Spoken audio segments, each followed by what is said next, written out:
हमारा स्वास्थ्य, हमारा शरीर, हमारी सेहत हमारे लिए सबसे जरूरी है।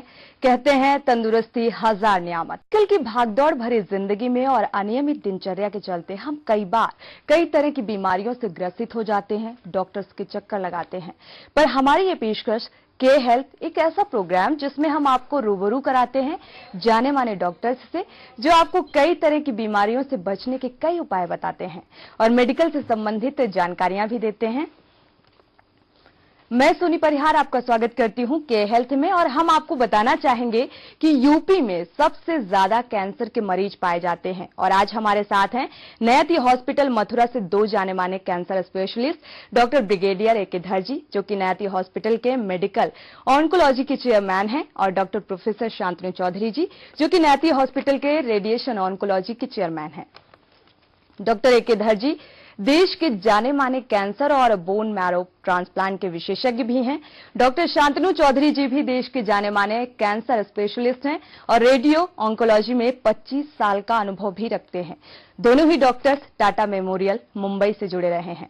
डॉक्टर साहब, आप दोनों का के हेल्थ में बहुत बहुत स्वागत है। सबसे पहले एक किधर जी आपके पास आएंगे और आपसे हमारा यही सवाल है कि आपसे सबसे पहले ये जानना चाहेंगे कि कैंसर कैसे होता है, क्या वजह होती है कैंसर होने की, और इसके बचने के उपाय क्या होते हैं, लक्षण क्या होते हैं? देखिए, कैंसर जो एक बीमारी है जी, उसके बहुत सारे कारण होते हैं। उसमें प्रमुख कारण होता है, सबसे बड़ा कारण जो हमारे देश में है, हमारे प्रदेश उत्तर प्रदेश में है, वो है टोबैको को यूज करना, स्मोकिंग करना। और दूसरा कारण जो होता है वो हमारे देश में जो हमारी डाइट है वो पौष्टिक आहार वाली डाइट नहीं है। अपौष्टिक भोजन करने से भी बहुत तरह के कैंसर हो जाते हैं। जी। अगला कारण होता है व्यायाम की कमी। व्यायाम की कमी और नित्य व्यायाम ना करने की वजह से भी कैंसर हो जाता है। और आखिर में मैं आपको ये बताऊंगा कि कैंसर का एक और कारण ये होता है असुरक्षित यौन संबंध बनाने से और एक से ज्यादा महिला से यौन संबंध रखने से। जी। इसका बचाव हम लोग इस प्रकार से कर सकते हैं कि हम लोग पौष्टिक आहार खाएं, तंबाकू का सेवन बिल्कुल न करें, सुरक्षित यौन संबंध करें और नित्य व्यायाम करें। कुल मिलाकर एक किधर जी व्यायाम, एक्सरसाइज मस्ट है, वो करना जरूरी है, जिससे कि जो फिजिकली आप काफी मेंटेन रहेंगे। एक किधर जी आपसे एक और सवाल है, आपने उत्तर प्रदेश को काफी करीब से देखा है, अगर स्पेशली पश्चिमी उत्तर प्रदेश की बात की जाए तो वहां पर कौन सी बीमारियों को आपने ज्यादा ऑब्जर्व किया है? देखिए, पश्चिमी उत्तर प्रदेश में जैसे मैंने आपको अभी बता चुका हूं कि तंबाकू से रिलेटेड जो बीमारियां हैं, कैंसर की बीमारियां हैं, जैसे जबान का कैंसर होना, आपकी गले का कैंसर होना, फेफड़े का कैंसर होना, ये कॉमन बीमारियां हैं। और स्त्रियों में सबसे कॉमन जो बीमारी है वो ब्रेस्ट कैंसर होना और सर्विक्स का कैंसर होना। जी, चलिए डॉक्टर शांतनु जी आपके पास आएंगे। काफी देर से आप इंतजार भी कर रहे होंगे कि आखिर हमारी बारी कब आएगी। तो आपसे हमारा यही सवाल है कि कैंसर होने के बारे में, जैसा कि केदार जी ने बताया, कैंसर का इलाज क्या है और स्टेजिंग के बारे में जानना चाहेंगे, कौन कौन सी स्टेज होती है कैंसर? धन्यवाद सोनी जी। जी। कैंसर की स्टेजिंग के बारे में मैं थोड़ा पहले बता दूं कि कैंसर के आप सुने होंगे कि 4 स्टेजेस होते हैं जी। और पहला स्टेज मतलब ट्यूमर जो होता है, कैंसर के गठान जो होता है वो ज्यों की त्यों बना रहता है, छोटा। फिर वो जब फूट जाता है तो उसको दूसरा स्टेज बोलते हैं हम। तीसरा स्टेज जब उधर से आसपास की जो ग्रंथियां हैं उधर अगर वो फैल जाए तो उसको हम स्टेज 3 बोलते हैं। और उसके बाद अगर दूर के जो ऑर्गन्स है, जैसे लिवर हुआ, ब्रेन हुआ, हड्डियां हुआ, तो उधर अगर फैल गया तो उसको 4th स्टेज के कैंसर बोलते हैं हम। इधर मैं बताना चाहता हूँ कि नायती हेल्थ केयर में हम जो कैंप्स करते हैं, आउटरीच प्रोग्राम में जाते हैं, उधर हमें ज्यादातर ये यूपी में देख रहे हैं हम कि 4th स्टेज और 3rd स्टेज की कैंसर ज्यादा दिख रहे हैं हमें। जी। इसका मतलब अवेयरनेस जो है कैंसर के बारे में, जागरूकता जो है, ये बहुत कम है यूपी में। जी। तो उसके लिए भी हम काम कर रहे हैं, अवेयरनेस लेक्चर्स दे रहे हैं हमारे कैंप्स में, हम लोगों को बता रहे हैं कि कैंसर कैसे पहचाना जा सकता है। जी। और दूसरा ट्रीटमेंट के बारे में जो बोले थे, उपचार जो है कैंसर के वो मेनली होता है सर्जरी, यानी कि शल्य क्रिया, ऑपरेशन, और है कीमोथेरेपी, यानी कि कोई दवा दे के खून के जरिए हम दवा देते हैं और वो ट्यूमर तक पहुंच के उसको खराब कर देता है, नष्ट कर देता है। और है शव किरण, रेडिएशन के जरिए आजकल हम लोग कॉन्सेंट्रेट कर सकते हैं ट्यूमर के ऊपर रेडिएशन के डोज पहुंचाने के लिए, ताकि ऑर्गन्स है, आसपास के जो नॉर्मल नसें हैं उस तक रेडिएशन नहीं पहुंचे। और उसके लिए बड़े जो मशीन्स है आजकल तकनीकी, वो हम नायती हेल्थ केयर हॉस्पिटल में ला रहे हैं, जो बहुत वर्ल्ड के बहुत ही कम हॉस्पिटल्स में वो मशीन है, वो आज यूपी वासी के लिए वो अवेलेबल हो जाएगा। जी, नायती हॉस्पिटल की अगर बात की जाए तो वहां पर ये कहा जा सकता है कि उच्च स्तरीय या उच्च जो टेक्निक होती है वो मशीनें वहां पर अवेलेबल हैं। आपने पहली बात की थी कि कहीं ना कहीं लोगों में अवेयरनेस की कमी है, अवेयर होने की जरूरत है लोगों को। और आपने कहा कि कैंसर होने के बाद जो लोग आमतौर पर देखा जाता है कीमोथेरेपी कराते हैं और रेडियोथेरेपी कराते हैं, तो उन पेशेंट को जो साइड इफेक्ट्स होते हैं उनसे कैसे बचाव करने की जरूरत होती है, कैसे डील करें? पहले तो मैं ये बात बताना चाहता हूं कि साइड इफेक्ट्स जो होता है जी, एक कैंसर एक बड़ी बीमारी है, उसके लिए दवा भी बड़ा होगा। जी बिल्कुल। उसके साइड इफेक्ट्स भी होता है, इससे दूर हम भाग नहीं सकते हैं। लेकिन आजकल के जो एडवांस कीमोथेरेपी के मेडिसिन है, एडवांस रेडिएशन टेक्निक्स है, उसमें मैं अभी थोड़ी देर पहले आपको जो बताया कि हम ट्यूमर के ऊपर डोज दे सकते हैं डायरेक्टली, ना कि वो डोज आसपास जाए। जैसे स्टीरियोटैक्सी हुआ, स्टीरियोटैक्टिक रेडिएशन, ये हम आज कर रहे हैं बड़े हॉस्पिटल्स में, और हमारे कैंसर हॉस्पिटल नायती हॉस्पिटल में भी हम शुरू कर रहे हैं। तो इसके लिए साइड इफेक्ट्स तो रहता है, जैसे बाल झड़ जाना या चमड़ी में स्किन में कुछ चेंजेस आना या खून की कमी होना, ये सब टेम्पोररी साइड इफेक्ट्स हैं। और इससे पेशेंट थोड़ा बहुत ट्रीटमेंट के बाद ठीक हो जाते हैं और पूरे ट्रीटमेंट खत्म कर लेते हैं। तो इसके लिए साइड इफेक्ट के डर से जो कैंसर के ट्रीटमेंट नहीं करना, ये जो आज तक बहुत बड़ा डर रहता था पेशेंट के लिए, वो आज वो डर नहीं रहा, और डरना भी नहीं चाहिए उस चीज के। जी बिल्कुल। इधर जी आपके पास आएंगे। साथ ही जिस तरह से अगर कैंसर के स्पेशली हम लोग बात कर रहे हैं, और अगर कैंसर की बात की जाए उत्तर प्रदेश में किस तरह की चुनौतियों का आपको सामना करना पड़ा, सबसे पहले तो उन चुनौतियों के बारे में जानना चाहेंगे कि क्या सिचुएशन आपने फेस की? जी, मैं आपको अपने उत्तर प्रदेश और खासकर पश्चिमी उत्तर प्रदेश के बारे में जो हमको चुनौतियां फेस करनी पड़ रही है, जो चुनौतियां हमको लगता है कि आगे जाके हमको तकलीफ देंगी, वो सबसे बड़ी उसमें चुनौती जो है वो कैंसर का एक बर्डन है। जी। कैंसर का बर्डन का ये मतलब है कि हमारे उत्तर प्रदेश में इतनी संख्या है कैंसर पेशेंट्स की, हमारे पास स्टैटिस्टिक्स की कमी है, पर हमको ये लगता है कि कैंसर जो है एक बहुत बड़ी बीमारी के रूप में हमारे सामने आ रहा है। जी। दूसरी चीज जो है हमारे यहाँ, वो सबसे बड़ी चीज ये है कि लोग जो है वो इसको एक्सेप्ट नहीं करना चाहते हैं, इसको अपने को ये बताना नहीं चाहते कि हमको बीमारी है। और कुछ लोग तो ऐसे हैं जो कि शर्मिंदगी की वजह से छिपाने की कोशिश भी करते हैं। ये सबसे बड़ी चुनौती है। और तीसरी चुनौती जो है हमारे यहाँ, जो सबसे बड़ी चुनौती है, वो कैंसर के सेंटर्स का अभाव है। तो अब हमारे यहाँ जो कैंसर सेंटर खोला जा रहा है नायती हॉस्पिटल में, हमको उम्मीद है कि इस कैंसर सेंटर के खुलने से तो कम से कम लोग जो हैं वो सामने आएंगे और अपने कैंसर की बीमारियों का इलाज कराएंगे। और उससे बड़ी जो चुनौती है जो हमको लगता है कि अब जैसे कि पश्चिमी उत्तर प्रदेश में अगर वहां पर किसी को कैंसर हो जाता है, वो सब लोग दिल्ली और बॉम्बे भागने की कोशिश करते हैं। तो हमारा ये काम ये है कि हमारी सबसे बड़ी चुनौती ये है कि उनको समझाना कि नायती हॉस्पिटल में कैंसर सेंटर खुल गया है और हम आपको घबराने की जरूरत नहीं है, और ये कैंसर ट्रीटमेंट जो है आपको उचित दामों पर और सबसे अच्छा कैंसर जो इलाज जो है वो आपको मिल जाए। पोर्टेबल जो चार्ज होंगे वो आसानी से आप अपना कैंसर का इलाज करा सकते हैं। ये बात आई एग्रीड कि जो नायती हॉस्पिटल है वो कहीं ना कहीं खुलने से जो आम लोगों को है काफी फायदा पहुंचने वाला है। अगर इसकी मथुरा की अगर स्पेशली बात की जाए तो मथुरा के लोगों को क्या फर्क पड़ेगा Nayati hospital centre of excellence for oncology? देखिए, हमारा जो कैंसर सेंटर खुल गया है नीरा जी की चेयरमैनशिप में, वो कैंसर सेंटर एक सेंटर ऑफ एक्सीलेंस होगा। सेंटर ऑफ एक्सीलेंस का मतलब ये है कि उत्कृष्ट होगा, जहां पर सारी कैंसर की सुविधाएं मौजूद होंगी। लेटेस्ट मशीनें हैं, इंटरनेशनल और नेशनल लेवल के डॉक्टर्स हैं, और दूसरी जो सबसे बड़ा फायदा होगा, ये कैंसर सुविधाएं जो हैं, इलाज की सुविधाएं जो हैं, ये घर घर पहुंचेंगी।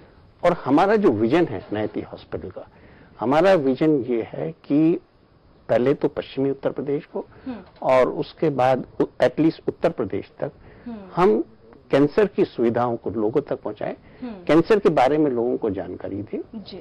और ताकि लोगों को कैंसर बीमारी के बारे में जानकारी हो और वो कैंसर के लिए सामने आए।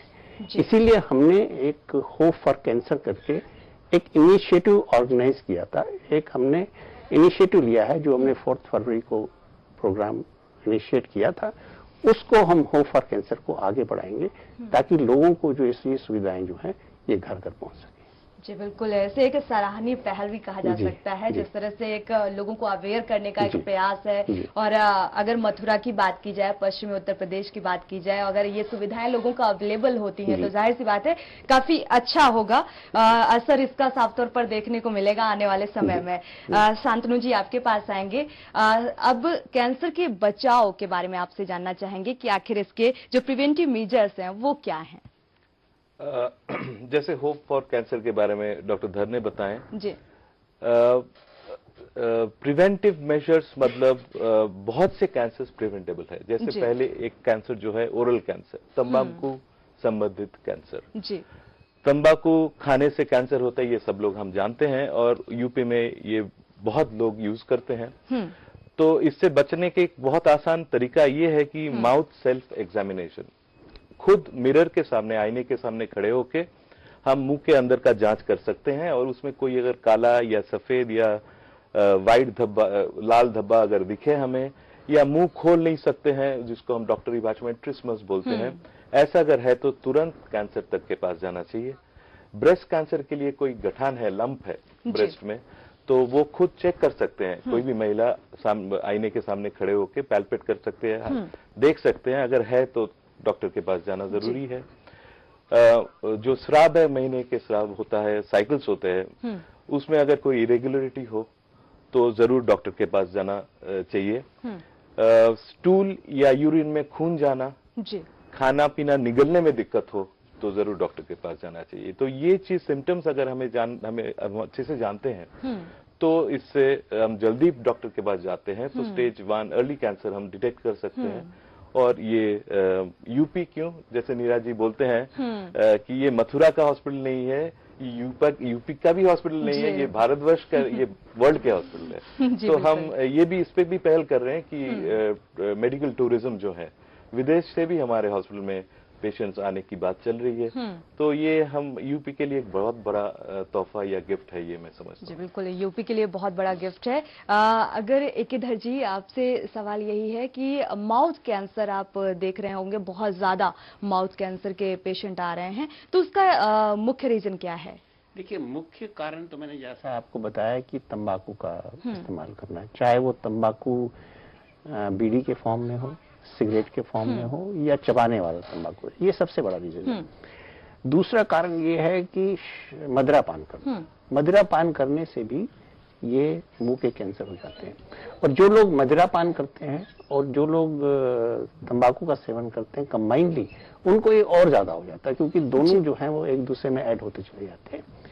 तीसरी जो सबसे बड़ी बात है वो ये है कि हमारा, मैंने जैसे आपको बताया, अपौष्टिक भोजन करना, पौष्टिक आहार हम लोग नहीं खाते हैं, क्योंकि जो माइक्रो न्यूट्रिएंट्स की हम लोगों को जरूरत होती है, जो चीजें कैंसर का बचाव करती हैं, जो चीजें कैंसर को रोकथाम कर सकती है, वो भोजन हम नहीं यूज करते हैं।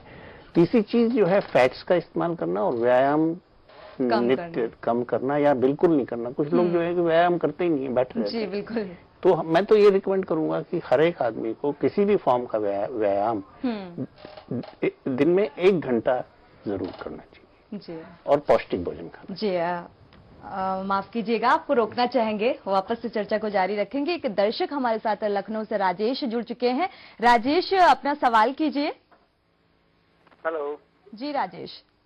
हाँ, मैं डॉक्टर साहब ये पूछना चाहता हूँ जी कि हमारे मुंह में छाले पड़े हैं और ठीक नहीं होते हैं जी, लेकिन हमें कोई तरह तकलीफ नहीं होती जी, और जबान पे हल्का सफेद सफेद दाग है जी। आपने डॉक्टर को दिखाया, किसी तरह की कोई जांच कराई राजेश?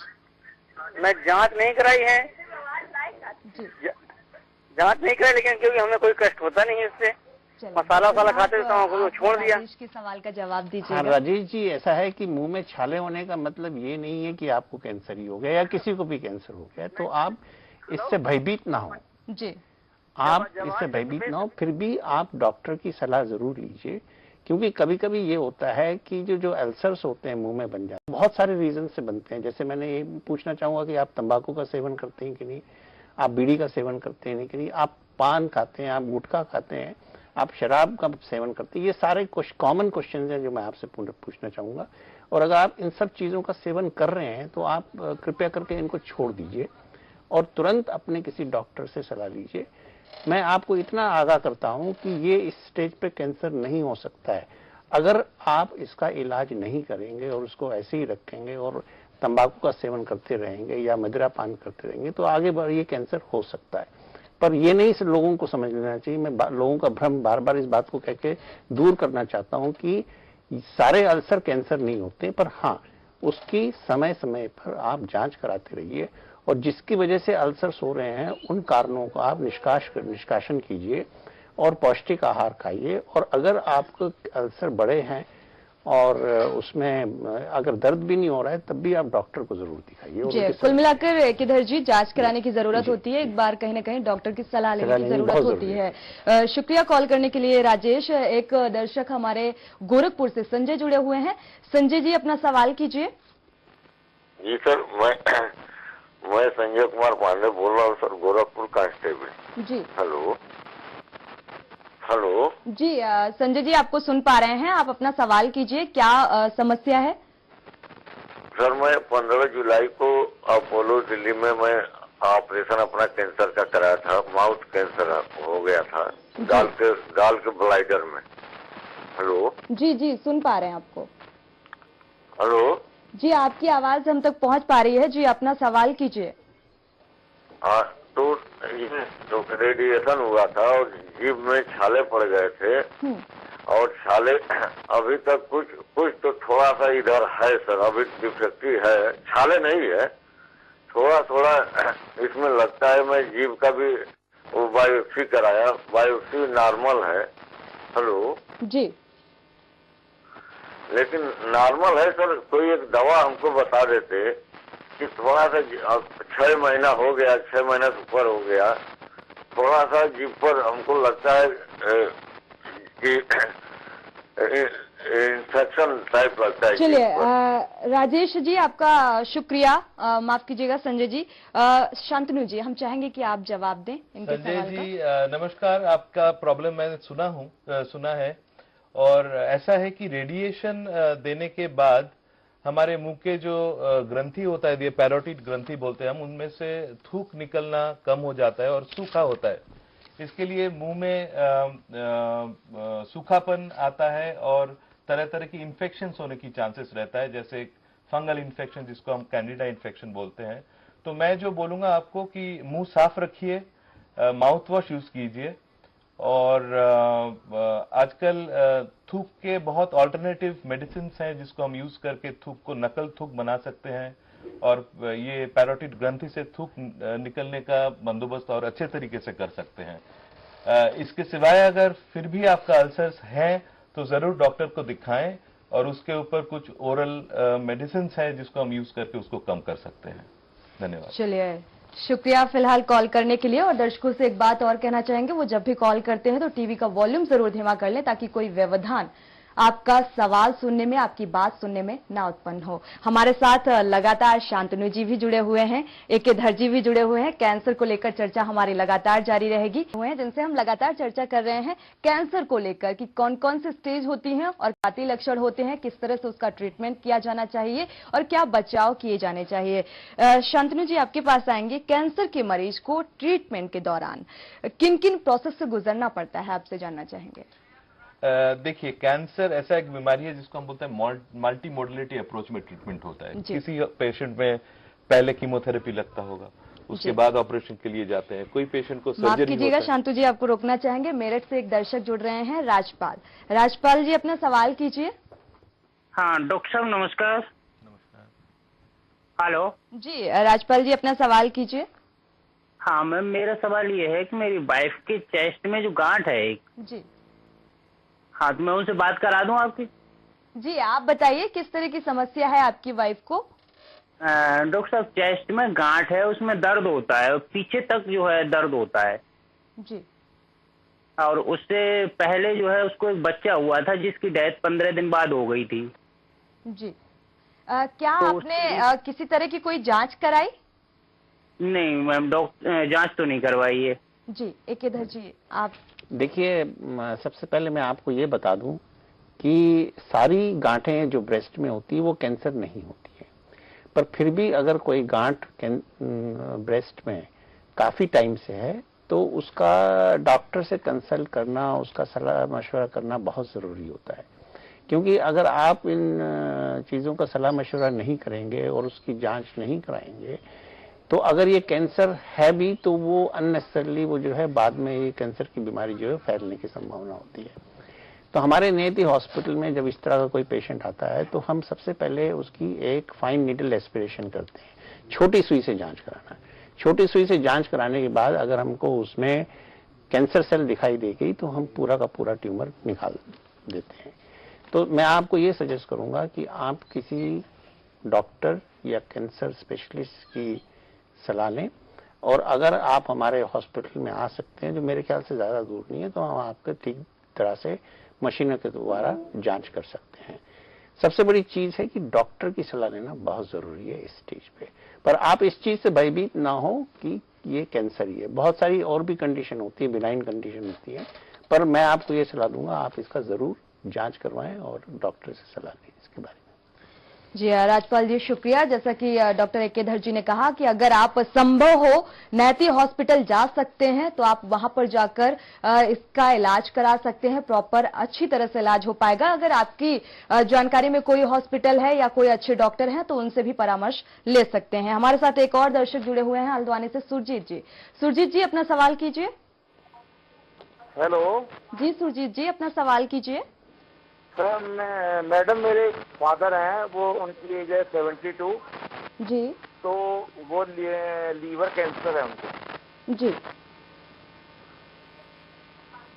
लीवर कैंसर है। शांतनु जी किस तरह की इलाज की जरूरत है, किस तरह से जांच की जरूरत है आप बताइए। लीवर कैंसर है, पहले तो ये पता करना होगा कि ये डायग्नोज लीवर में ही है या और कहीं से लीवर में पहुंचा, ये पहले तो जानना बहुत जरूरी है। और लीवर का ही अगर कैंसर हो तो वो देखना पड़ेगा कि एक ही है या बहुत से जगह में फैला हुआ है, वो लीवर की मल्टीपल है या नहीं।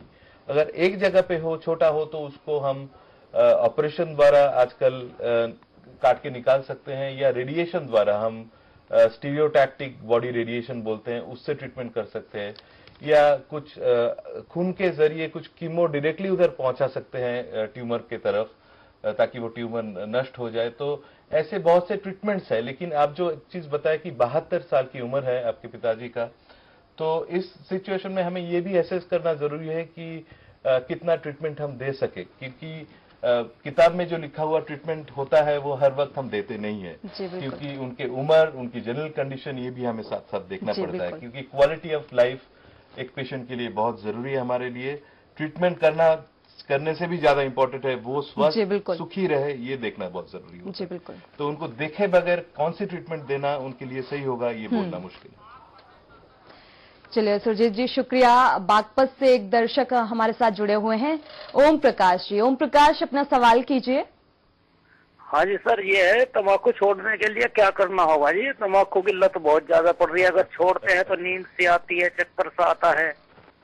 जी वैसे ये हमारा सवाल एकेधर जी लास्ट का था कि किस तरह से कैंसर ना हो, उसके बचाव क्या है, क्या टिप्स थे, लेकिन ये सवाल आ गया है तो हम चाहेंगे कि आप जवाब। ये इन्होंने बहुत ही अच्छा सवाल पूछा, क्योंकि ये बहुत सारे लोग हमसे सवाल करते हैं कि तंबाकू को या सिगरेट और बीड़ी को कैसे छोड़ा जाए। देखिए मैं आपको ये कहूंगा कि इन सब चीजों को छोड़ने के लिए जो सबसे ज्यादा आपको हेल्प करेगा, मदद करेगा, वो आपकी अपनी अंदर से जो शक्ति है, सिगरेट छोड़ने की, बीड़ी कर छोड़ने की, तंबाकू छोड़ने की, वो आपको मदद करेगी।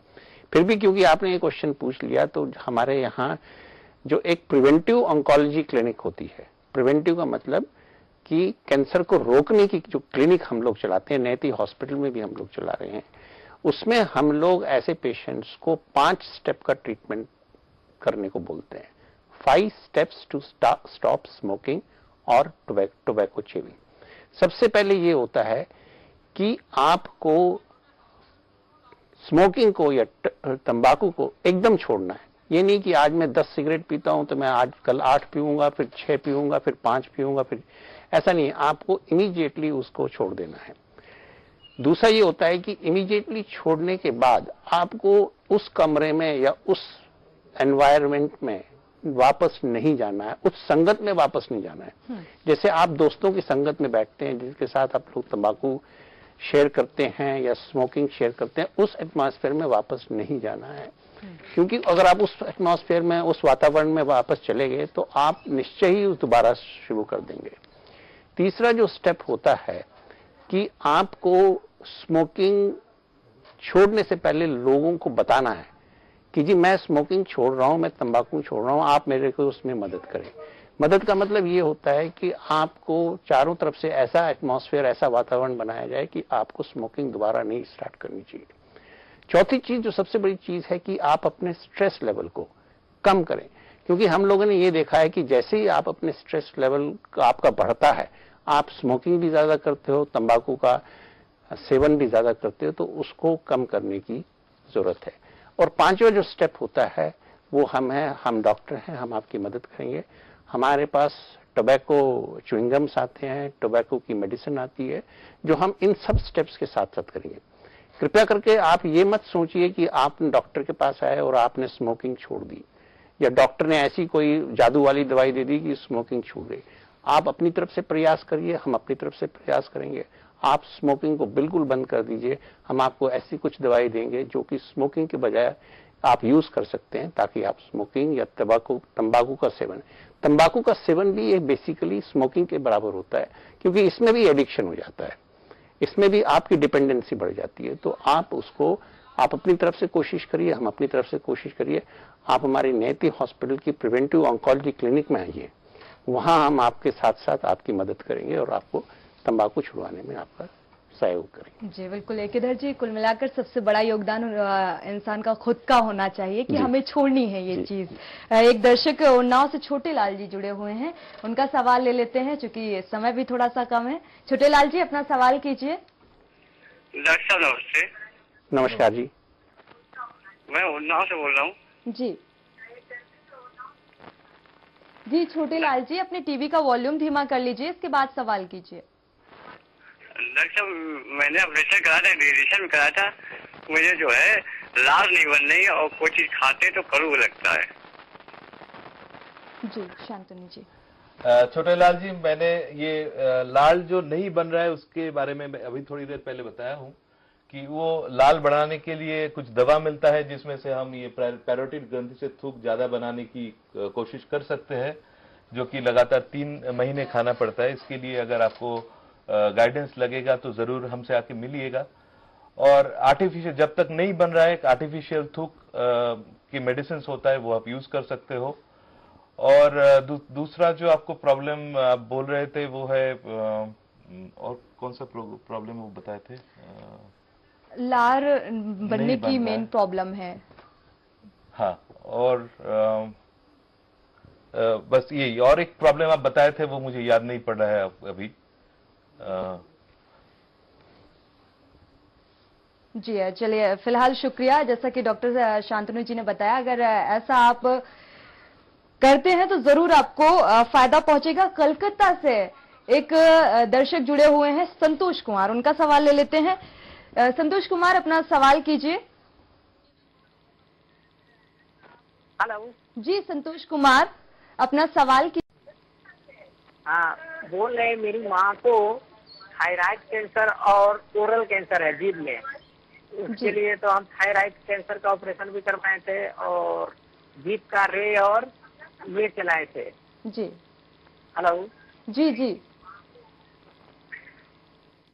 चलिए, एक इधर जी थायराइड की प्रॉब्लम थी शायद, तो हम चाहेंगे कि आप इसका जवाब दें। हाँ, जैसा कि मैंने इनका प्रश्न सुना कि इनकी माताजी को थायराइड का कैंसर है और जीभ में भी प्रॉब्लम है। तो देखिए, थायराइड कैंसर का जो मुख्य इलाज होता है वो डायग्नोसिस कंफर्म करने के बाद, वो है बायोप्सी या एफएनएसी करने के बाद अगर थायराइड ग्लैंड में कैंसर डिटेक्ट होता है जी। तो सबसे पहले हम उसका ऑपरेशन कर लेते हैं और थायराइड का 3/4 या जितना मैक्सिमम हिस्सा होता है उसको बाहर निकाल देते हैं। क्योंकि अब थायराइड का हम हिस्सा बाहर निकाल देते हैं, उसको ऑपरेशन कर देते हैं, तो थायराइड से कुछ हार्मोन सिक्रीट होते हैं, तो ऑपरेशन के बाद हम पेशेंट को उन हार्मोन रिप्लेसमेंट थेरेपी बोलते हैं। मतलब जो हार्मोन पैदा हो रहे हैं उनको बाहर से जो एक ट्रीटमेंट का प्रोसेस होता है, कहीं ना कहीं उसी के अकॉर्डिंग उस प्रोसेस के तहत इलाज करना होता है। क्योंकि समय बहुत कम बचा है। आप दोनों ही लोगों का के हेल्थ में शामिल होने के लिए बहुत बहुत धन्यवाद।